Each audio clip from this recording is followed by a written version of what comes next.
Saudaraku seiman, setiap manusia yang lahir ke dunia ini sudah membawa catatan takdirnya masing-masing. Dalam catatan itulah telah tertulis waktu lahir, rezeki, jodoh, hingga saat kematian. Tak seorang pun mampu mengubah waktu itu, karena Allah telah menetapkannya dengan penuh hikmah. Namun sebelum ajal benar-benar datang, Allah memberikan tanda-tanda kepada hambanya.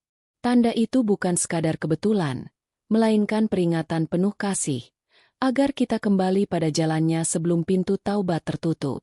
Sayangnya, kebanyakan manusia terlalu sibuk dengan dunia, hingga tidak peka dengan tanda-tanda itu.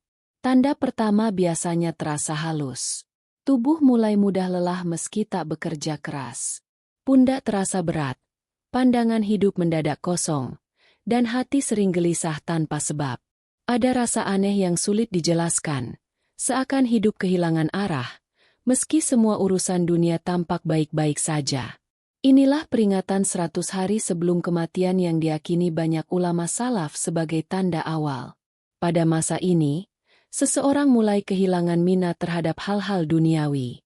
Makanan terasa hambar, harta tak lagi menenangkan, dan kesenangan dunia mulai memudar dari hati.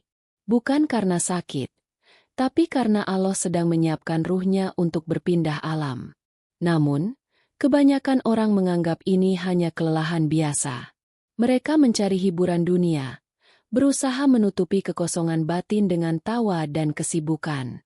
Padahal, yang sesungguhnya terjadi adalah jiwa yang memanggil untuk kembali kepada penciptanya.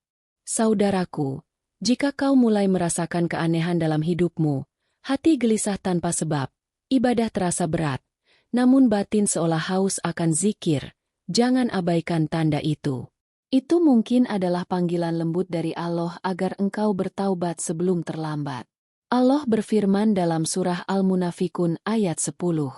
Dan infakkanlah sebagian dari apa yang telah kami rezekikan kepadamu sebelum datang kematian kepada salah seorang di antara kamu. Lalu dia berkata, Ya Tuhanku, mengapa engkau tidak menangguhkan kematianku sebentar saja, maka aku akan bersedekah dan termasuk orang-orang yang saleh. Ayat ini menjadi tamparan bagi kita semua. Karena manusia sering menunda-nunda kebaikan, seakan-akan waktu akan terus tersedia. Padahal setiap hari yang kita lewati bisa jadi hari terakhir kita di dunia. Tanda-tanda ini datang bukan untuk menakuti, tapi untuk menyelamatkan. Allah tidak ingin kita meninggal dalam keadaan lalai. Maka Dia kirimkan rasa lemah, kehilangan semangat dunia, bahkan rasa sedih tanpa sebab, agar hati kita kembali mencintai ibadah dan memohon ampunan. Bila tanda-tanda itu sudah terasa, jangan lagi menunggu esok. Bersujudlah malam ini. Tangisilah dosa-dosa masa lalu. Karena tangisan di malam hari lebih berharga di sisi Allah daripada 1000 senyuman di siang hari. Ingatlah, saudaraku, tanda-tanda kematian bukan ancaman, tapi kasih sayang. Allah ingin agar hambanya kembali dalam keadaan suci. Dan barang siapa menyadari tanda ini lalu segera bertaubat, maka Allah akan memuliakannya dengan kematian yang indah, husnul hatimah. Ketika masa 100 hari berlalu, tibalah masa 40 hari menjelang kematian. Pada tahap ini, tanda-tandanya semakin kuat, bukan hanya fisik, tapi juga batin. Hati mulai sering diliputi perasaan aneh. Dunia terasa begitu jauh, meski jasad masih hidup di dalamnya. Seseorang yang sebelumnya aktif dan ceria, tiba-tiba lebih suka menyendiri. Ia sering termenung, mengenang masa lalu, dan tanpa sadar menitikkan air mata. Bahkan hal-hal yang dulu ia cintai kini terasa tidak berarti. Inilah fitrah ruh yang mulai memandang ke arah keabadian. Dalam beberapa riwayat, para ulama menggambarkan masa 40 hari ini sebagai waktu pembersihan batin. Allah melembutkan hati seseorang agar ia mudah tersentuh oleh nasihat, mudah menangis ketika mendengar ayat-ayat Allah, dan mudah merasa bersalah atas dosa-dosanya. Ini adalah rahmat, bukan penderitaan. Namun bagi mereka yang lalai, masa ini justru penuh kegelisahan. Mereka sering merasa resah tanpa sebab, tidur tidak nyenyak, dan hati terasa hampa. Dunia seolah menolak mereka, sementara hati mereka belum siap menuju akhirat. Inilah momen kritis. Apakah seseorang akan mendekat kepada Allah, atau justru makin jauh darinya? Rasulullah Shallallahu Alaihi Wasallam bersabda, "Perbanyaklah mengingat pemutus segala kenikmatan, yaitu kematian." Hadis riwayat Tirmidzi. Mengingat kematian bukan tanda lemah iman, tapi justru tanda kedewasaan spiritual. Ketika seseorang mulai sering teringat ajalnya, berarti Allah sedang membersihkan hatinya dari cinta dunia yang berlebihan. Pada masa 40 hari ini pula, banyak orang mulai mengalami mimpi-mimpi aneh. Ada yang bermimpi berjalan di tempat gelap, ada yang bertemu orang yang sudah meninggal, bahkan ada yang melihat dirinya mengenakan pakaian putih. Semua itu adalah isyarat ruhani bahwa alam barzah mulai menyapa. Namun, tidak semua memahami makna di baliknya. Banyak yang mengabaikan mimpi itu, padahal itu bisa menjadi peringatan terakhir dari Allah. Saudaraku, jika kau merasakan hatimu tiba-tiba sering menangis tanpa sebab, merasa kosong meski dunia penuh warna, atau ingin sekali memperbanyak doa, ketahuilah, itu bukan kebetulan. Itu tanda bahwa Allah sedang memanggilmu untuk kembali kepadanya. Pada tahap ini, amal kebaikan kecil akan terasa begitu bermakna. Salat malam, sedekah diam-diam, meminta maaf pada orang yang disakiti, semua menjadi penentu bagi akhir hidup yang baik. Karena mungkin, waktu kita memang sudah semakin dekat. Sungguh, 40 hari sebelum kematian adalah waktu terbaik untuk memperbaiki diri sepenuhnya. Bukan lagi waktu untuk menunda-nunda, tapi untuk menyiapkan pertemuan terindah dengan Sang Pencipta. Saudaraku, ketika waktu semakin dekat, memasuki 7 hari menjelang kematian, alam mulai membuka sedikit rahasianya. Pada masa ini, tubuh manusia mulai kehilangan kekuatannya secara perlahan. Nafsu makan menurun, langkah melemah, pandangan mulai kosong menatap jauh, seolah-olah melihat sesuatu yang tak terlihat oleh mata manusia biasa. Para ulama menggambarkan, di hari-hari ini ruh seseorang sudah mulai berinteraksi dengan alam barzah.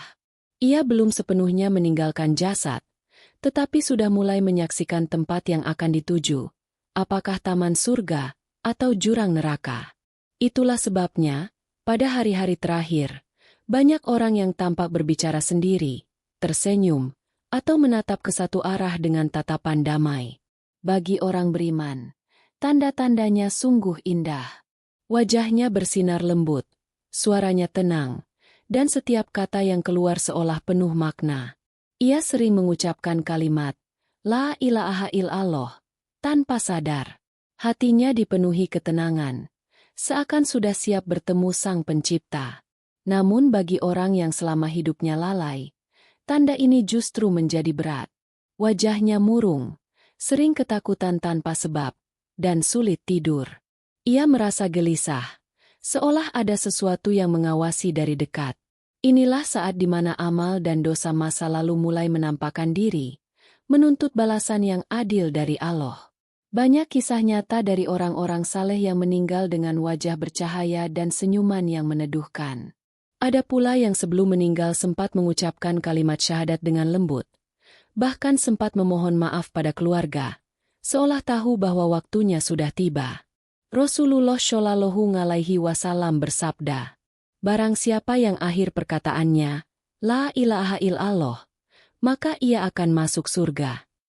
Hadis riwayat Abu Dawud. Saudaraku, jika engkau menjenguk orang sakit dan melihat wajahnya berseri meski tubuhnya lemah, itu bisa jadi tanda ruh yang bersih mulai disambut malaikat dengan kelembutan. Ruh orang beriman pada masa ini sudah mulai mencium aroma surga dan merindukan pertemuan dengan Allah. Namun jika seseorang sering mengerang kesakitan, sulit mengucap nama Allah, atau matanya menatap kosong penuh ketakutan, maka janganlah kita menghakimi. Sebab bisa jadi, ia sedang menanggung dosa yang belum sempat ia tebus di dunia. Tugas kita adalah mendoakan dan menuntunnya dengan lembut agar hatinya kembali tenang menyebut nama Allah. 7 hari terakhir ini adalah waktu yang paling berharga, saat di mana pintu taubat masih terbuka, namun hanya bagi mereka yang benar-benar ikhlas. Jika seseorang sempat menyadari kesalahannya dan menangis menyesal, maka Allah dengan kasih sayangnya masih akan menerima taubat itu, meski nyawa sudah di ujung tenggorokan. Disinilah cinta Allah begitu nyata. Ia tak pernah menutup pintu bagi hamba yang ingin pulang. Bahkan menjelang kematian, kasih-Nya justru semakin besar. Maka jika engkau melihat tanda-tanda ini dalam dirimu atau orang terdekatmu, jangan takut. Itu bukan akhir yang menakutkan, melainkan awal dari perjalanan pulang menuju rumah sejati di sisi Allah. Saudaraku, 3 hari sebelum seseorang meninggal dunia, dunia dan akhirat mulai terasa bersatu di depan matanya. Ia masih bernapas di dunia, namun ruhnya sudah hampir meninggalkan tubuh. Pada masa inilah ia mulai melihat hal-hal yang tidak bisa dijelaskan dengan logika manusia. Banyak kisah dari keluarga yang menyaksikan orang yang sekarat tersenyum sambil menatap ke satu arah. Ada yang berkata, "Itu ibu saya datang menjemput." Atau, "Lihat, mereka datang membawa pakaian putih." Sungguh, pada saat itu, tabir antara dunia dan akhirat sudah terbuka. Allah berfirman dalam surah Qaf ayat 22. "Sungguh, kamu dahulu dalam kelalaian tentang ini, maka kami singkapkan darimu penutup, yang menutupi penglihatanmu, maka pada hari ini penglihatanmu sangat tajam." 3 hari menjelang ajal, tubuh mulai kehilangan rasa. Dingin terasa menjalar dari kaki menuju ke lutut, pinggang, lalu dada. Nafas mulai berat, dan pandangan mulai kosong. Tapi hati yang beriman akan merasa tenang. Ia tak lagi takut mati, karena ruhnya sudah mulai melihat janji Allah yang begitu indah. Pada masa ini, biasanya seseorang akan merasa ingin banyak berdiam, berzikir, atau memohon maaf. Ia mulai tidak tertarik dengan dunia. Harta, jabatan, dan keluarga yang dulu dicintainya kini terasa jauh. Yang tersisa hanyalah penyesalan atau ketenangan, tergantung dari amal yang dibawa. Bagi orang beriman, ketenangan itu begitu nyata. Ia bisa tersenyum di antara sakitnya, bahkan kadang berkata lirih, "Indah sekali." Sedangkan bagi orang yang lalai, tubuhnya memberontak. Ia takut, matanya terbuka lebar, dan kadang berteriak karena melihat sesuatu yang menakutkan. Namun sesungguhnya, yang ia lihat bukan halusinasi. Itu adalah malaikat yang datang menjemput dengan rupa sesuai amal perbuatannya. Rasulullah Shallallahu Alaihi Wasallam bersabda, "Sesungguhnya malaikat maut datang kepada orang beriman dengan wajah yang putih bercahaya, membawa kain kafan dari surga. Lalu malaikat berkata, 'Wahai jiwa yang tenang, keluarlah menuju ampunan dan keridhaan Allah.'" Hadis riwayat Ahmad. Subhanallah, betapa lembutnya Allah menyambut hamba yang beriman. Ruh mereka diangkat perlahan, tanpa rasa sakit, dengan keharuman dan cahaya yang menenangkan. Namun bagi mereka yang durhaka, malaikat maut datang dengan wajah yang hitam legam, membawa besi berduri. Ruh mereka ditarik kasar, dan tubuh mereka menggigil ketakutan. Siksaan itu bukan kebencian, tapi keadilan dari Allah bagi mereka yang menolak taubat hingga akhir hayat. 3 hari terakhir ini adalah saat paling menentukan. Jika seseorang masih bisa mengucap, "La ilaha illallah," masih bisa memohon ampun, maka jangan sia-siakan. Karena setelah ruh mencapai tenggorokan, pintu taubat tertutup selamanya. Maka dari itu, saudaraku, jangan menunggu waktu itu datang untuk berubah. Karena tak seorang pun tahu kapan hari ketiganya akan tiba. Gunakan waktu yang masih tersisa untuk memperbaiki hubungan dengan Allah, dengan manusia, dan dengan diri sendiri. Karena ketika nyawa sudah sampai di ujung, yang tersisa hanyalah penyesalan, bagi mereka yang terlambat menyadari. Saudaraku, inilah saat yang paling menegangkan, paling menentukan, dan paling sakral dalam perjalanan hidup manusia. Detik-detik ketika ruh dicabut dari jasadnya. Pada saat itu, segala kesibukan dunia berhenti. Tak ada lagi harta, jabatan, atau keluarga yang mampu menolong. Yang tersisa hanyalah hubungan antara seorang hamba dengan Tuhannya. Rasulullah Shallallahu Alaihi Wasallam bersabda, "Sesungguhnya ketika ruh seorang mukmin keluar, ia akan disambut oleh malaikat dengan kain kafan dari surga, dengan wewangian dari surga. Lalu malaikat berkata, 'Wahai jiwa yang tenang, keluarlah menuju ampunan dan keridhaan Allah.'" Hadis riwayat Ahmad. Bagi orang beriman, saat ruh dicabut adalah momen yang damai. Malaikat maut datang dengan wajah bersinar dan aroma harum yang menenangkan. Ruhnya keluar dengan lembut, seperti air yang mengalir dari kendi. Ia tersenyum, menatap ke atas, lalu tertidur tenang menuju keabadian. Namun bagi orang yang durhaka, saat itu adalah ketakutan yang tak terbayangkan. Malaikat maut datang dengan wajah menakutkan, membawa besi berduri dari neraka. Ruhnya ditarik kasar, menembus seluruh saraf dan sendi, membuat tubuh bergetar hebat. Seperti baja panas yang diseret dari dalam tubuh manusia. Subhanallah, begitu besar perbedaan antara orang yang taat dan yang lalai. Di saat semua mata menatap kasihan, sebenarnya di alam gaib sedang berlangsung proses yang dahsyat, perpisahan antara jasad dan ruh. Rasulullah Shallallahu Alaihi Wasallam pernah menjelaskan, ketika ruh dicabut, pandangan mata akan mengikutinya. Hadis riwayat Muslim. Itulah mengapa banyak orang yang meninggal dengan mata terbuka, karena pandangannya mengikuti ruh yang naik ke langit.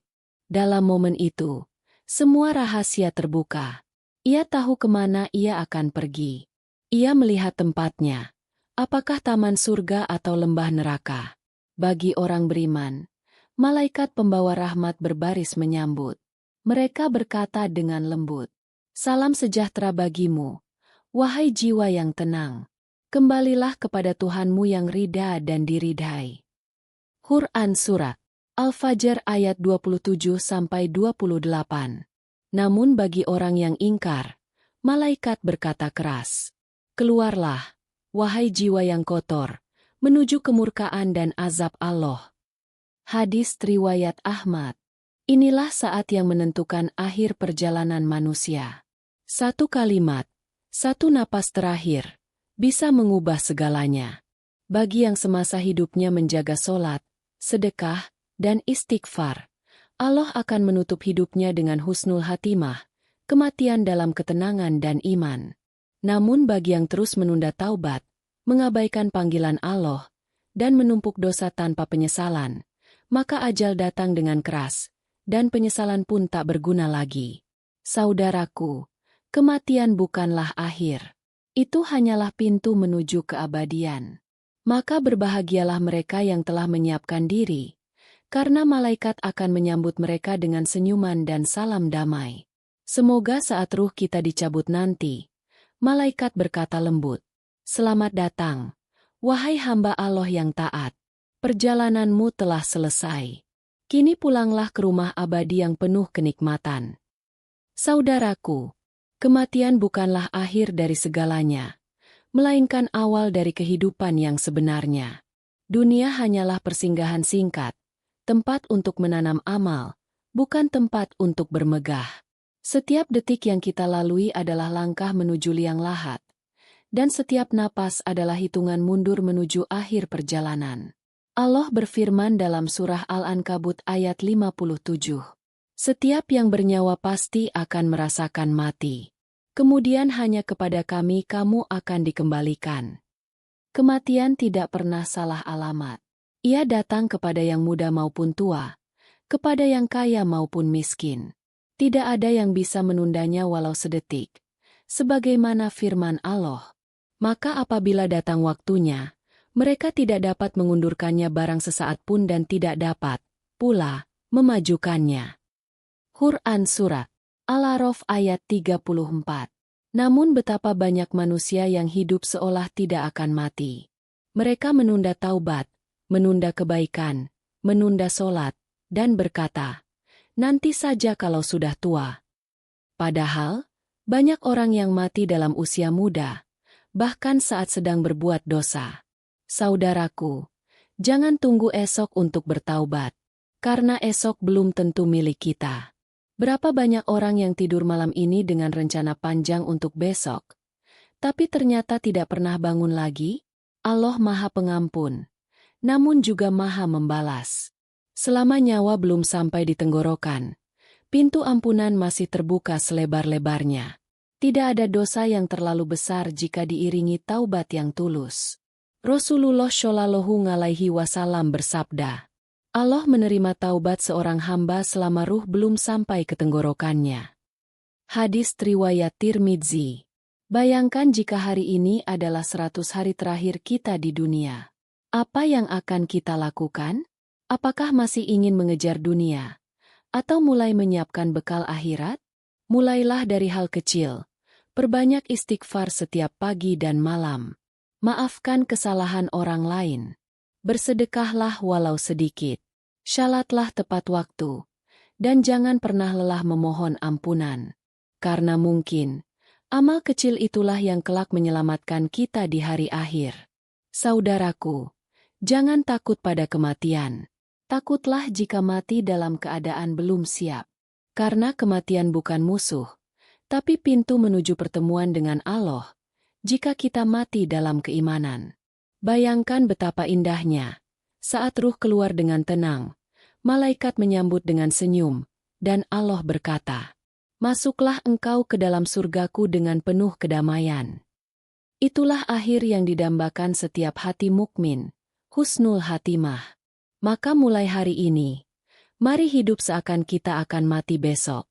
Karena dengan itu, kita akan hidup dalam ketaatan, dan mati dalam kemuliaan. Dan bertaubatlah kamu sekalian kepada Allah, hai orang-orang yang beriman supaya kamu beruntung. Quran Surat An-Nur ayat 31. Semoga kita semua termasuk dalam golongan yang Allah panggil dengan lembut, bukan dengan murka. Semoga akhir hidup kita adalah kalimat la ilaha illallah, dan wajah kita tersenyum saat meninggalkan dunia yang fana ini. Jika video ini menyentuh hati dan menyadarkan kita untuk lebih dekat kepada Allah, jangan lupa tekan like, share, dan subscribe, agar semakin banyak saudara kita yang diingatkan akan kematian dan kembali kepada jalan taubat. Semoga kita semua dikaruniai husnul hatimah, dan kelak dikumpulkan bersama Rasulullah Shallallahu Alaihi Wasallam di surganya. Amin ya Robbal Alamin.